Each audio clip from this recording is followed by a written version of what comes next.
पेक्षा जास्त मार्क पडले पाहिजेत तर अचूकता येते. याचा अर्थ गणितचा जर उपयोग व्यवहारात केला तर आपल्या व्यवहारामध्ये अचूकता येते. त्याचबरोबर आई म्हणली बा थोडं जेवून घे. थोडं जेवून घे म्हणजे किती जेवलं पाहिजे, किती चपाती खाल्ली पाहिजे, म्हणजे आपल्याला बघा अचूकता येण्याकरता गणितचा खूप उपयोग आहे. आता व्यवहारात मी काही तुम्हाला प्रश्न विचारत आहे बाळांनो, बघूया काही महत्वाचे प्रश्न. बाळांनो, आपण नेहमी पाहतो 1 लिटर तेलाची पिशवी असते, तर 1 लिटर म्हणजे किती ग्रॅम? 1 लिटर बरोबर 1000 ग्रॅम. उत्तराच्या आसपास गेलेली आहे. 1 लिटर म्हणजे 910 ग्रॅम. 1000 मिलीलिटर. बरोबर. तुम्हाला प्रश्न सांगायला माहिती कळली का बघा? 1 लिटर म्हणजे 910 ग्रॅम. याचा अर्थ लिटर पेक्षा किलोग्रॅम हे मोठं असतं. ठीक आहे. बरं का, एक दुसरी महत्वाची गोष्ट बघा बाळांनो, आता आपण संख्या सगळ्यांना माहित आहे, तर 1 अधिक 2 अधिक 3 अधिक 4 अशा सर्व नैसर्गिक संख्या आहेत. तर अशा 10 संख्यांची बेरीज किती येईल? 10. पहिल्या 1 ते 10 नैसर्गिकची बेरीज.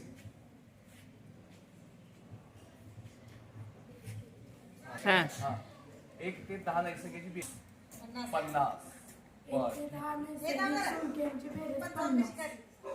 50. बेरीज उदाहरणांचा अभ्यास करून त्यांनी शोध लावलेला बघा.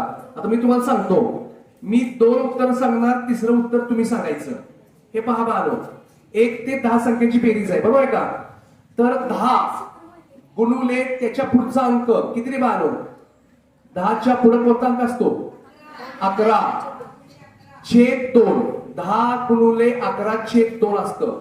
म्हणजे 11 गुणिले 10 110 चं निम्म किती? 55. आता थोडं छोटं विचारतो, 1 ते 6 संख्यांची बेरीज 42. 21.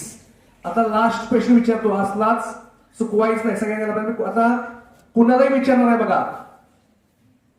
सर्वांना नियम कळलाय का? 5वीचे विद्यार्थी, तो अंक त्याच्या पुढचा अंक यांचा गुणाकार त्यांचं निम्म करायचं. रात्री उभा राहा. 1 ते 5 संख्यांची बेरीज. गुड. 5 गुणिले 6 30, 5 आहे 30 आणि भागिले 2 15. किती क्विक केलं बघा. सांगा बाळांनो, त्रिकोणाच्या 3 कोणाची बेरीज किती? 180. बघा, त्याच्यामुळे नवीन नियम तयार करायचा आहे. 7वीला आहे तो नियम. 8वी 9वी 10वीची म्हणून यायलाच पाहिजे. स्पर्धा परीक्षेत तो विचारचा प्रश्न. बरं, चौकोनाच्या 4 कोणाची बेरीज किती? 360. ओके. बर, 5 बाजू असतील तर पंचकोन. पंचकोनांच्या 5 कोणांची बेरीज किती? 180 ने गुणायचं आहे. किती गुणायचं आहे? 180 ने. पण कसं गुणायचं बघा, जितक्या बाजू आहेत त्यातून 2 वजा करायचं.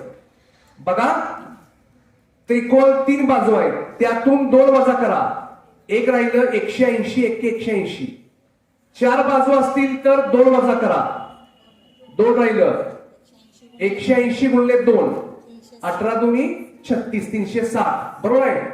पंचकोन आहे समजा, किती वजा करायचं? 2 राहिलं किती? 3. गुणायचं किती ना? 180. 18 त्रिक 54 वर 1 शून्य म्हणजे 540. बरोबर आहे. आता सांगा, 6 बाजू असतील तर 6 कोण असणार? बरोबर आहे का? मग किती वजा करायचं, किती गुणायचं? सांग बघूया तू. मग राहिलं किती? 4. 18 चौक 72 म्हणजे 720. Very good. चला.